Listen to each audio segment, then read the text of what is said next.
I just wanted to ask you a simple question. क्या आप लोगों में से कोई भी 100 नंबर्स पे कॉल करके 90 नंबर्स में से नो सुन सकता है?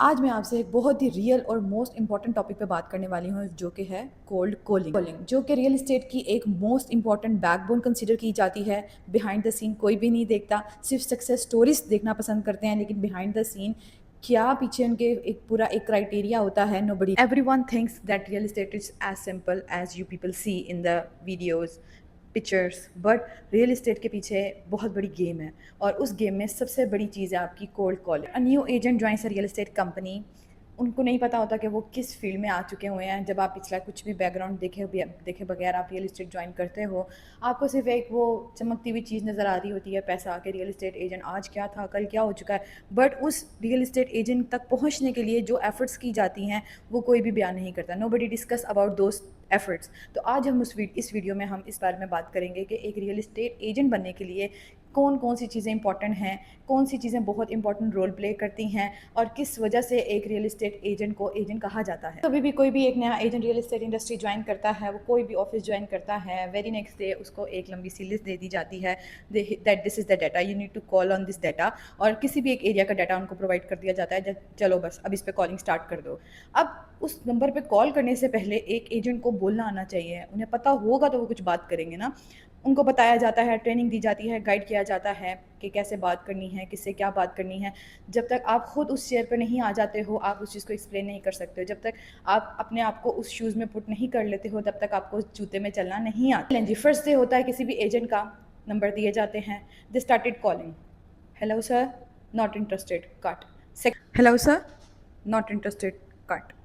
Hello sir, yes sir, busy हूँ, cut. Not interested, cut. Now think for that person कि जो रिपीटेडली किसी को भी कॉल कर रहा है, वो भी एक ऐसे बंदे को जो कि इसके लिए टोटली एक स्ट्रेंजर है, एंड रिपीटेड इस पॉइंट पर आकर एजेंट्स थोड़ा सा डिसहार्ट हो जाते हैं, they become broke over there, क्योंकि continuously rejections, not interested, busy हूँ, कॉल ठक ठक ठक। कोई भी इंसान होगा, हमें किसी एक नॉर्मल बंदे को भी एक से दूसरी दफ़ा कॉल करते हुए हमें शर्म आती है कि नहीं, हमने दोबारा कॉल नहीं करनी। They are still strangers for us. इस पॉइंट पर आके हर एक एजेंट सोचता है कि मैं एक अच्छा एजेंट नहीं हूँ, या मैं नहीं कर पाऊँगा, या मैं इस चीज़ के लिए बना ही नहीं हूँ। Trust me, Dubai real estate में कहीं पे भी आप चले जाओ, रिजेक्शंस का मतलब फेलियर नहीं है। Rejections means you are learning, that means that you are in the process, आप अभी सीख रहे हो, आप लर्न कर रहे हो। ये तो बात हो गई डीमोटिवेटेड एजेंट्स की, जो हिम्मत हार जाते हैं 1 महीना 2 महीना इस फील्ड में आके, देन दे डिसअपेयर। वो कहते हैं हमारे लिए बना ही नहीं है, हम इस चीज़ के लिए है ही नहीं। अब मैं आपसे बात करना चाहूँगी, बहुत से सक्सेसफुल एजेंट्स हैं जिनको आप देख के जिनको देख के हम सब इम्प्रेस होते हैं और इस फील्ड में आने के बारे में सोचते हैं। Now I am going to tell you the secrets of the successful agents, जो हमारी आजकल की मार्केट में काम। सक्सेसफुल एजेंट और एक डीमोटिवेटेड एजेंट में क्या फ़र्क है? सबसे पहले तो मैं आपको बताऊंगी कि एक सक्सेसफुल एजेंट जो होता है ना, वो यहाँ से पत्थर हो चुका होता है, और रिजेक्शन वो अपने माथे पे लिख के फिरता है, बिकॉज लाइफ में किसी भी टाइम पे किसी भी स्टेज पे जाके नो सुनने को मिलता ही है। And after a certain time period जो क्लाइंट आपको नो कहता है, वही आपसे प्रॉपर्टी बाय करता है, और वही आपको अपना एक एक्सक्लूसिव एजेंट बना लेता है। ऐसे एजेंट्स जो बहुत सक्सेसफुल हैं आज की मार्केट में, बहुत मोटिवेटेड हैं और बहुत कॉन्फिडेंटली काम कर रहे हैं, उनकी सबसे एक ख़ास बात क्या होती है, दैट दे आर वर्किंग इमोशनलेसली। उनके पास इमोशन नहीं होता, वो सामने वाली कॉल से कोई भी एक्सपेक्टेशन लेके कॉल नहीं मिलाते। हेलो, हाँ जी, अगर रिजेक्शन आ गई, okay it's fine, no problem.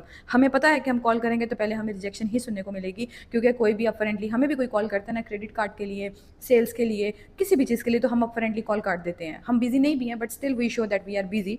इसी तरह ही एक रियल एस्टेट बेचारे की भी एजेंट की ऐसी ही ज़िंदगी होती है। In the starting he has और she has to invest them self, कि आप उसमें अपने आप को पूरा डुबो दो ऊपर से नीचे तक। आप अपने आप को क्लाइंट बनाने के लिए अपने आप को दिन रात मेहनत करनी पड़ती है। Once a client is generated, once you are having your client with you, उसके बाद फिर क्लाइंट आपका कहीं नहीं जाता। ये आप पे डिपेंड करता है कि आप अपने क्लाइंट को कैसे रिटेन करते हो, कैसे सस्टेन करते हो। बात करते हैं हम कोल्ड कॉलिंग के बारे में। जब भी एक एक्सपीरियंस एजेंट कह लें या मोटिवेटेड एजेंट होता जो है, अगर वो कॉल्स कर रहा है, किसी भी एक्सपेक्टेशन के बगैर वो कॉल मिलाएगा। अब वो कॉल जो मिला रहा है एक के बाद एक के बाद एक, उसकी उम्मीद क्या होती है, चलो ये कॉल नहीं लगी, नेक्स्ट कॉल, इस कॉल पे बात नहीं हुई, नेक्स्ट कॉल पे, इसी तरह ही करते करते डे का जो पूरा टारगेट होता है, लेट्स से हम कंसीडर करते हैं 100 कॉल्स पर डे का, उसमें से अगर एक या दो ने ही कॉल उठा ली है, उस दिन की उसकी वही सक्सेस होती है कि आज मैंने 2 ओनर्स बनाए हैं या आज मैंने अपने 2 क्लाइंट्स बनाए हैं। 2 क्लाइंट्स 2 ओनर्स का मतलब that you have got 2 listings per day. अगर आप पर वीक डायलिंग करते हो, पर डे आप 100 नंबर्स पर डायलिंग कर रहे हो, every day you are getting 2 which is the bare minimum I am telling you. 2 भी प्रॉपर्टीज अगर आपके पास आ रही हैं, that means that you are earning 10 listings per week. और अगर आप इसको मल्टीप्लाई करो पर मंथ पे तो आपको एवरेज 30 लिस्टिंग्स पर वीक मिल जाती हैं। अगर आप फोकस के साथ काम कर रहे हो, कंसिस्टेंसी के साथ काम कर रहे हो, ऑफ कोर्स आपको फेलियर्स देखने पड़ते हैं, रिजेक्शंस देखनी पड़ती हैं, व्यूइंग्स में आपको प्रॉब्लम आती है, लिस्टिंग में प्रॉब्लम आती है, डॉक्यूमेंटेशन में प्रॉब्लम आती है। अगर आप कंसिस्टेंट हो, डेफिनेटली आपको उसका ज़रूर ज़रूर ज़रूर रिजल्ट पॉजिटिव वे में मिले। कोल्ड कॉलिंग थोड़ी मुश्किल है क्योंकि उसके अंदर जैसे मैंने आपको पहले बताया है कि आपको कॉन्टीन्यूसली रिजेक्शन होती है, फेलियर देखना पड़ता है, समहाउ गालियाँ भी सुनने को मिल जाती हैं, बैड वर्ड्स, आपको वार्निंग्स भी मिल सकती हैं, बहुत से सिनेरियोज होते हैं। लेकिन इफ़ यू आर कंसिस्टेंट और आप कॉन्फिडेंस के साथ बात कर रहे हो, और सबसे बड़ी बात, अगर आपके पास नॉलेज है, सामने वाला आपको सुनना पसंद करेगा। अगर आपके पास नॉलेज नहीं है, you are mumbling over the call hello then of course कोई भी आपकी बात नहीं सुनेगा। अच्छा सेल्समैन वही होता है जो किसी गंजे को कंघी बेच जाए। यू अंडरस्टैंड कि आपने एक ऐसे बंदे को जाके चीज़ बेच दी है जिसकी इसको रिक्वायरमेंट भी नहीं थी, but you force that person to buy that thing. मुझे ऐसा लगता है कि कोल्ड कॉलिंग जो है वो एक स्किल नहीं है, वो एक पूरी ज़िंदगी का आपका एक मेजर पॉइंट है कि जिसको कोल्ड कॉलिंग आती है ना, वो पूरी लाइफ में कहीं पे मार नहीं खाता।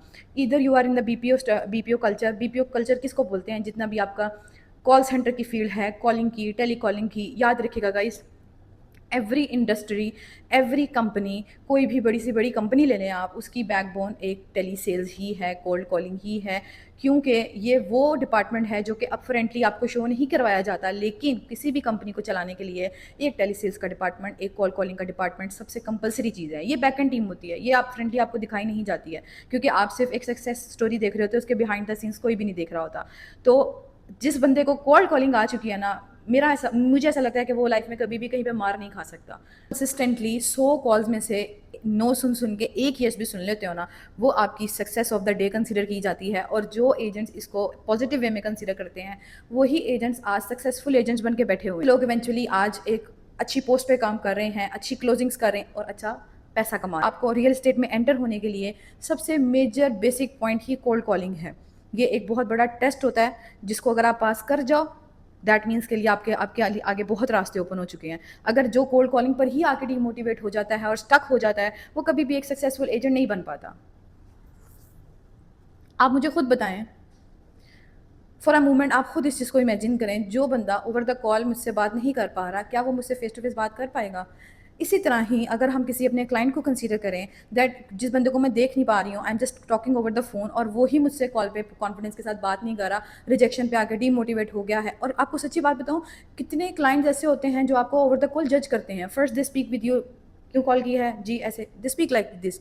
और मेरे अपनी लाइफ में कितने मेरे ऐसे ओनर्स और मेरे ऐसे क्लाइंट्स हैं जिनके साथ मैं आज भी इन टच में हूँ। I am managing there multiple properties. वो वही ओनर्स हैं जिन्होंने ओवर द कॉल मुझे पहले थोड़ा सा जलील किया, थोड़ा सा, समझ रहे हैं आप, बट आज वही ओनर्स मेरे साथ टिके हुए हैं and I am working for them potentially. Always remember, rejection is always the part of your journey, it's not the end. सब मेरे साथ यहाँ तक जुड़े हुए हैं और मेरी वीडियो को यहाँ तक देख रहे हैं, तो आई होप कि आप लोग चाहेंगे कि मैं कुछ ऐसे फ्यू पॉइंट्स मेंशन कर दूँ कोल्ड कॉलिंग के रिगार्डिंग, जो आपको रियल एस्टेट ज्वाइन करने से पहले पता हो और आप उसकी वजह से मोटिवेशन हासिल कर सकें। अगर आप में से कोई भी दुबई आके रियल एस्टेट कंपनी ज्वाइन करना चाह रहा है या दुबई में रहते हुए रियल एस्टेट कंपनी को ज्वाइन करना चाह रहा है, तो उसके लिए ये वीडियो बहुत इंपॉर्टेंट है। Cold calling is actually the backbone of every real estate company, every real estate company. अभी दुबई में ऑलमोस्ट हर कंपनी एक टेलीसेल्स डिपार्टमेंट बना रही है। टेलीसेल्स मीन वहाँ पर आप कोल्ड कॉलिंग करते हो जाके, दे प्रोवाइड यू डाटा, आप उस डाटा पे बात करते हो, प्रॉपर्टीज़ निकालते हो, then you provide them to the companies. और जो एक सक्सेसफुल एजेंट होता है वो खुद ही कॉलिंग करता है और खुद ही प्रॉपर्टी निकालता है और खुद ही क्लोजिंग करता है। दुबई में जिसको कोल्ड कॉलिंग आ गई है उसके लिए बहुत सी अपॉर्चुनिटीज़ ओपन होगी। जिस तरह मैंने अपनी पिछली वीडियो में बताया था आपको कि एक स्किल होना चाहिए, तो कोल्ड कॉलिंग भी एक इंपॉर्टेंट स्किल है जो हर किसी के बस की बात नहीं है। जिसको आ जाता है उसके लिए बहुत सी अपॉर्चुनिटीज़ यहाँ पे ओपन है। मैं आपको कुछ इंपॉर्टेंट कोल्ड कॉलिंग पॉइंट्स बताऊंगी, कॉपी पेंसिल ले आओ, नोट डाउन कर लो, और मैं उम्मीद करती हूँ कि इनमें से कुछ पॉइंट्स तो एटलीस्ट आप समझोगे, उस पर वर्क करोगे, ताकि आपके लिए कहीं पे भी जाओ other than the real estate company भी आपको ये पॉइंट्स बहुत बेनिफिट दे सकते हैं। Number 1 is call at the right time. Always call the person on the right time. ऐसा नहीं है रात के 10 बजे आप कॉल कर रहे हो। दुबई में कोल्ड कॉलिंग के लिए एक फिक्स टाइमिंग होती है, मॉर्निंग आफ्टर 9 और 10 ओ क्लॉक, इवनिंग 6 और 7 मैक्सिमम। इसके बाद आप कॉल कॉलिंग नहीं कर सकते हो। पब्लिक हॉलीडेज पे आप कॉल कॉलिंग नहीं कर सकते हो। ऑफ कोर्स आप किसी को भी छुट्टी वाले दिन कॉल करके तंग करोगे, वो तो इरिटेट होगा ना। So always call the person on the right time. मैं अपनी जर्नी में मैं पर्सनली क्या करती हूँ, यूजुअली मैं लंच टाइम पे कॉल करती हूँ, क्योंकि उस टाइम पे लोग थोड़े से फ्री होते हैं, कुछ लंच कर रहे होते हैं। I prefer to call them at that time. या मैं शाम को अराउंड 4 to 5 o'clock कॉल करती हूँ। लोग ऑफिस से घर की तरफ निकल रहे होते हैं, ड्राइव कर रहे होते हैं, ओवर द स्पीकर वो आपसे बात करना पसंद कर। First 5 seconds are too much important over the call. कोई भी कॉल करें तो उसमें अगर आपने 5 सेकंड एंगेज करके रख लिया ना अपने क्लाइंट को, दैट मीन्स कि अगले 50 मिनट तक वो आपसे बात कर सकता है। Don't sound like a robot, sound like a sales person. Bored बन के बात नहीं करना। एक टिपिकल सी अगर आप ग्रीटिंग दोगे तो फॉर श्योर वो आपकी कॉल आपके मुंह पे मार के जाएगा। So always talk them like a human, और अपने आप को पर्सनलाइज करके बात। Always control your conversation. अपने क्लाइंट को कॉल ड्राइव मत करने दो, अपनी कॉल को खुद ड्राइव करो, अदरवाइज आपकी कॉल स्लिप हो जाएगी और आपको पता भी नहीं। Ask smart question. सिर्फ बताना नहीं है आपने उनसे पूछना भी है। ऑफ कोर्स अगर आप उनकी डिमांड को अंडरस्टैंड करोगे तो ही उनकी नीड्स पूरी करोगे। Don't rush the pitch. मैं हमेशा से कहती आती हूँ अपने जितने मेरे जूनियर्स हैं या मेरे जितने फ्रेंड्स हैं, always I ask them don't rush. तसल्ली से बात करो, तसल्ली से पिच करो, आज नहीं कल तो वो मानी। Always handle objections like a pro. Busy हूँ, नॉट इंटरेस्टेड, ओके कोई मसला नहीं है, आपके पास एक अपॉर्चुनिटी है कि मैं कल दोबारा इसको कॉल कर सकता। पहली कॉल बहुत ही रेयरली कन्वर्ट होती है। हमेशा डील्स जो होती क्लोज होती है ना, वो फॉलोअप में जाकर। Keep your emotional control. 100 में से आपको 50 रिजेक्शन मिले या आपको 100 में से 100 ही रिजेक्शन मिले, keep your energy consistent. All over the calling आपकी एनर्जी सेम होनी चाहिए। The last and the most, consistency beats the talent. इस बात को अगर आप समझ जाए ना, कितने लोग ऐसे होते हैं जो कि टैलेंटेड होते हैं बट वो फेल हो जाते हैं। ऐसे लोग जो कंसिस्टेंट होते हैं, they always beats the talent. उनके पास अगर टैलेंट नहीं भी है और वो स्लो एंड स्टडी लगे हुए हैं, दे ऑलवेज। कोल्ड कॉलिंग में कभी भी बेस्ट स्पीकर विन नहीं करता, बेस्ट कंसिस्टेंट पर्सन विन करता है, जो आपके साथ शुरू से लेके एंड तक चलना पसंद करता है। अगर मेरी आज की वीडियो आपको हेल्पफुल लगी हो तो चैनल को सब्सक्राइब और लाइक करना मत भूलिए। आप सबसे पूछना चाहूँगी कौन कौन कोल्ड कॉलिंग में इंटरेस्टेड है या कोल्ड कॉलिंग करते हुए किस किस को प्रॉब्लम्स आ रही हैं। कमेंट सेक्शन में जाके मुझे अपने फीडबैक ज़रूर दीजिएगा। याद रखिएगा मैं आप सबका एक एक कमेंट रीड आउट करती हूँ, और जितने आप मुझे कमेंट्स करके देते हैं, it is actually a love for me. मिलते हैं हम अब अपनी अगली वीडियो में, तब तक अपना ख्याल रखिएगा। अल्लाह हाफ़िज़।